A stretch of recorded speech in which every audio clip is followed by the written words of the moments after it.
Right ఇక breaking news చూస్తున్నాము. ED CBI దాఖలు చేసిన కేసుల్లో బెయిల్ కోరుతూ ఎమ్మెల్సీ కవిత బెయిల్ పిటిషన్ దాఖలు చేశారు. ఆ పిటిషన్లపై నేడు ఢిల్లీ హైకోర్టులో విచారణ జరగబోతోంది. ఇదే అంశానికి సంబంధించి మరింత సమాచారాన్ని మా క్రైమ్ బ్యూరో చీఫ్ కృష్ణ అందిస్తారు. కృష్ణ,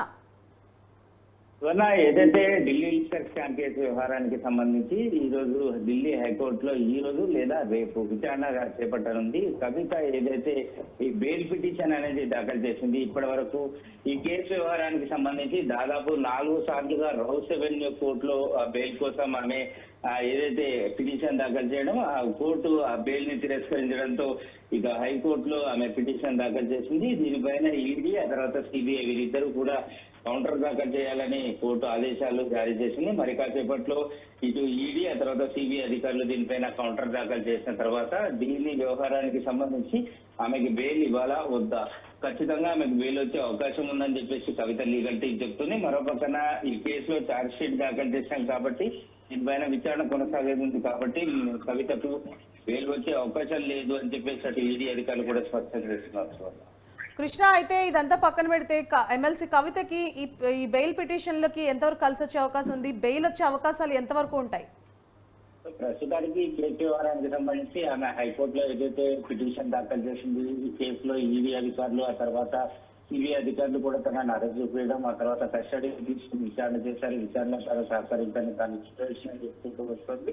సో ప్రస్తుతానికి తనకు బెయిల్ మంజూరు చేయాలని రౌస్ అవెన్యూ కోర్టులో కింద కోర్టులో 4 సార్లు బెయిల్ పిటిషన్ వేసినా కూడా కోర్టు తిరస్కరించింది. కాబట్టి తనకు బెయిల్ మంజూరు చేయాలని ఖచ్చితంగా సిబిఐ అధికారులకు ఈడీ అధికారుల విచారణకు తాను అందుబాటులో ఉంటాను, ఎప్పుడు పిలిచినా కూడా వస్తాను, సాక్షులను అంటే ప్రభావితం చేయడం, సాక్ష్యాలు తారుమారు చేయడం ఇలాంటివన్నీ కూడా చేయకుండా ఎప్పుడు కూడా విచారణకు ఉంటాను. కాబట్టి తనకు బెయిల్ మంజూరు చేయాలని కోరుతాను. చాలా రోజులుగా తాను బెయిల్ కోసం ట్రై చేయడం తిహార్ జైల్లో ఉంది కాబట్టి బెయిల్ వచ్చే అవకాశాలు ఉన్నాయని కవిత లీగల్ టీం చెప్తుంది. కానీ ఈ కేసులో మన ఖచ్చితంగా కేసు ఏదైతే అడ్డుకుంటాం, ఎందుకంటే ఛార్జ్ షీట్ ఇప్పటికే ఈడీ అధికారులు దీనిపైన సప్లిమెంటరీ ఛార్జ్ షీట్ అనేది కింద రౌస్ అవెన్యూ కోర్టులో దాఖలు చేశారు. దీనిపైన విచారణ కొనసాగుతున్న నేపథ్యంలో ఈ బెయిల్ వచ్చే అవకాశాలు లేవు అని చెప్పి కూడా ఈడీ అధికారులు స్పష్టం చేస్తున్నారు.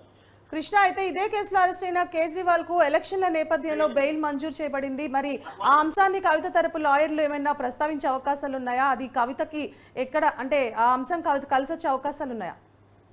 నిజంగా కేజ్రీవాల్ కి ఏదైతే కోర్టు మధ్యంతర బెయిల్ షెడ్యూల్ తో కూడిన మధ్యంతర బెయిల్ ప్రకటన ఇవ్వడం జరిగిందో ఆ అంశాన్ని కూడా ప్రస్తావన చేసి కవిత కూడా ఒక బీఆర్ఎస్ పార్టీలో కీలకమైన బాధ్యత వహిస్తుంది. ఆమెకి పార్టీ వ్యవహారాలు అవన్నీ చూసుకునే బాధ్యత ఉంది అని చెప్పి గుర్తు చేశారు. గతంలో ఎన్నికల సమయంలోనే తాను ప్రచారం చేయాలి కాబట్టి బెయిల్ మంజూరు చేయాలి అని చెప్పినా కూడా రౌస్ అవెన్యూ కోర్టు అందుకు అంగీకరించలేదు. అయితే కేజ్రీవాల్ అనేది ఒక పార్టీకి అధ్యక్షుడు, అంతేకాకుండా ఒక రాష్ట్రానికి ముఖ్యమంత్రి కాబట్టి ఎన్నికల వ్యవహారంలో ఆయన తన గురుతర బాధ్యత చాలా ఉంటుంది. కాబట్టి ఆయనకి జూన్ 1వ తేదీ వరకు చెట్టు తప్పకుండా బెయిల్ అనేది కోర్టు మంజూరు చేసింది. సో కవితకు ఖచ్చితంగా కవిత వ్యవహారానికి సంబంధించి ఈడీ అధికారులు ఛార్జ్ షీట్ దాఖలు చేశారు కాబట్టి దానిపైన కూడా వాదనలు జరిగే అవకాశాలు ఉంటాయి.